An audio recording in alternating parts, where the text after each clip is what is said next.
What's up guys, it's Cody over at Form First Fitness, just giving you another quick garage tutorial.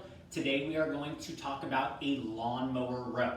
So I prefer using kettlebells whenever we're doing lawnmower rows, but if you don't have access to kettlebells, dumbbells are just fine. I'll actually show you variations with both of them.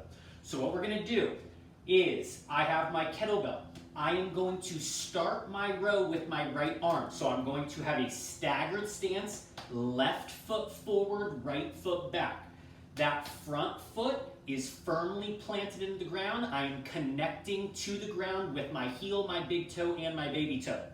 In the back, notice I am pressing from the ball of my foot. I have my heel nicely elevated, pointed up to the sky.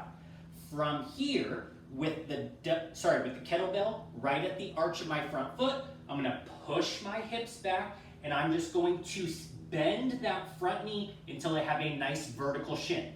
From there, I'm going to take my left forearm and just lightly rest it on my left thigh as I bring my chest down more at a 45-degree angle as opposed to parallel.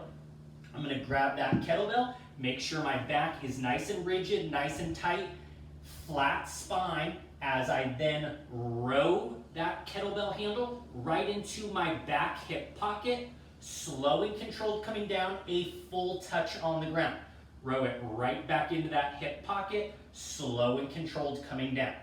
Now, if we don't have that kettlebell, we're going to do the exact same thing with a dumbbell. We're just not going to bring it all the way to the ground because I want to keep that rigid spot. So same thing, nice firm planted front foot, back foot pressing from the ball, nice high heel. I'm going to bend that front knee, vertical shin, push those hips back, rest my left forearm on my left thigh, pick it up so I'm hovering just about 6 inches off the ground, row that dumbbell right into that hip pocket, full extension, but I'm not going all the way to the ground. I don't want to arch those shoulders, okay? So smooth and controlled, smooth and controlled.